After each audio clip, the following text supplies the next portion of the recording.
Neptune tuner here. I've got about $10,000 here sitting on the trailer. I've completely gone through this grass catching model walker, Kubota diesel walker, 48-inch cut. I've got a commercial snapper trim mower. I went with the side discharge, but I've got all the, oh my goodness. It's leaking fuel.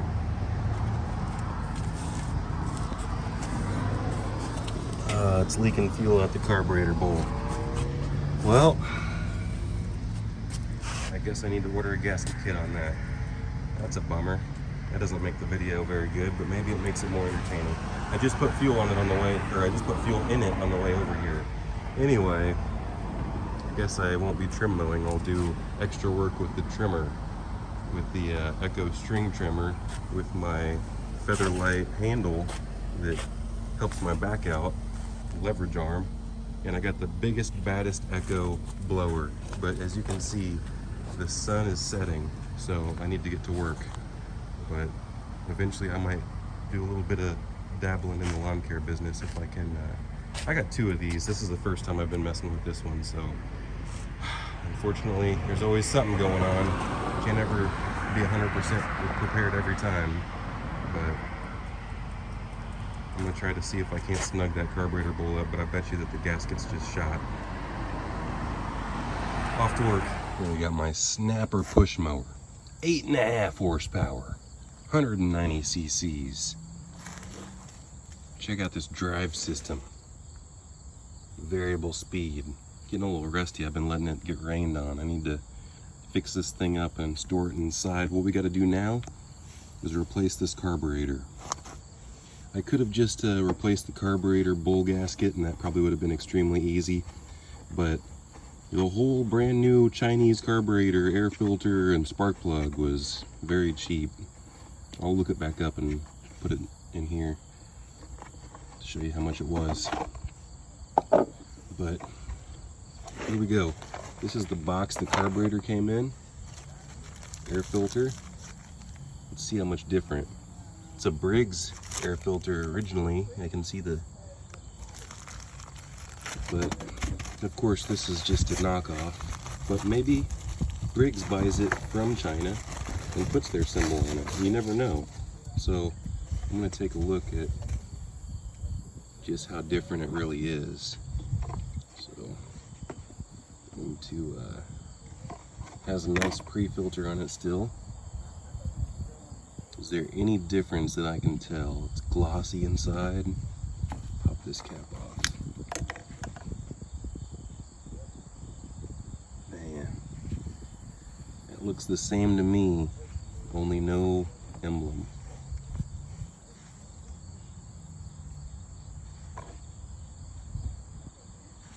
Now let's move on to the next. We gotta get to this carburetor down here. Yeah, spark plug too, but we're gonna do the carburetor next. So we got new fuel line, some fuel filters, we got an on-off valve, some clamps. There's the carburetor itself in there. Some gaskets. So let's start tearing this thing apart. We gotta get this top cover off. So how do we go about doing that? Like we got an intake manifold. That's what this thing is. Gotta unbolt these, and we gotta unbolt this throttle cable. So after taking those 3 bolts off, the intake manifold just rolls right out of the way.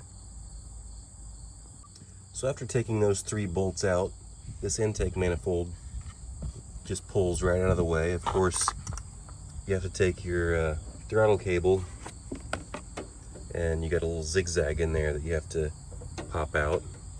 It'd be a smart idea to cover this inlet and blow compressed air, or maybe some carburetor cleaner or something. Wash off all this debris and grunge. Try not to get junk inside this tube right here. Maybe plug that up. Now we got to get these bolts loose on the back of the carburetor on either side. You can't really see this one. And also we need to keep these linkages in really good shape. So let's take a look at the new carburetor and see how much linkage we've got on it. We got it in this bag right here. And what do we got? Looks like just about everything's there. So it goes this way right here. Okay.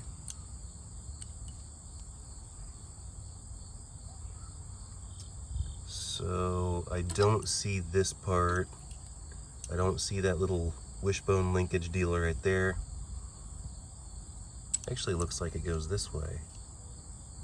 But this fuel hose goes in the other way. So I'm a little bit confused. Maybe they switched it. Did they switch it? I think they did. So weird. That doesn't necessarily matter. I can just push that over there and put this fuel hose into that side, but that's peculiar.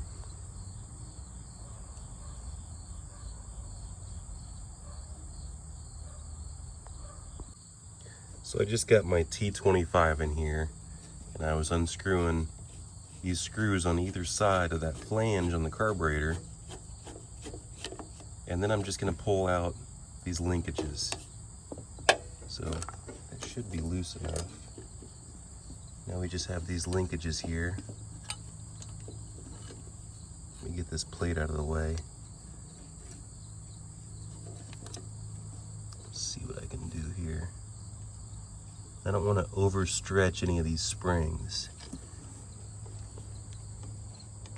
So this one here,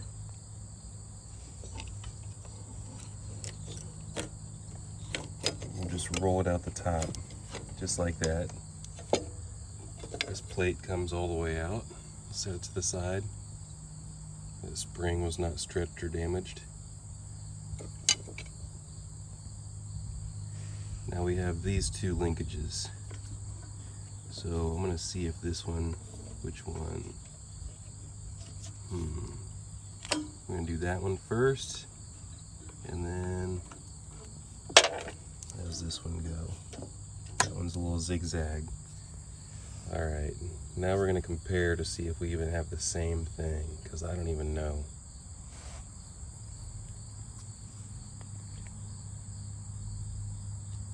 Might be a little bit different.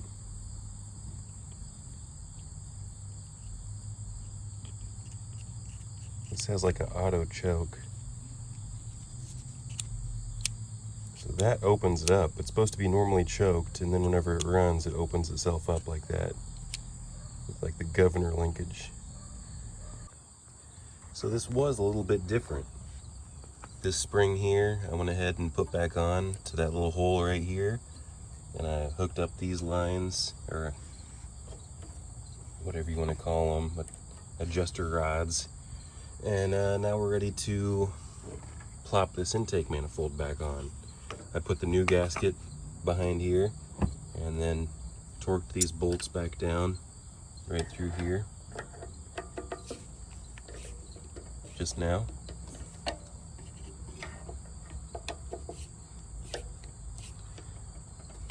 And let's plop this thing on now.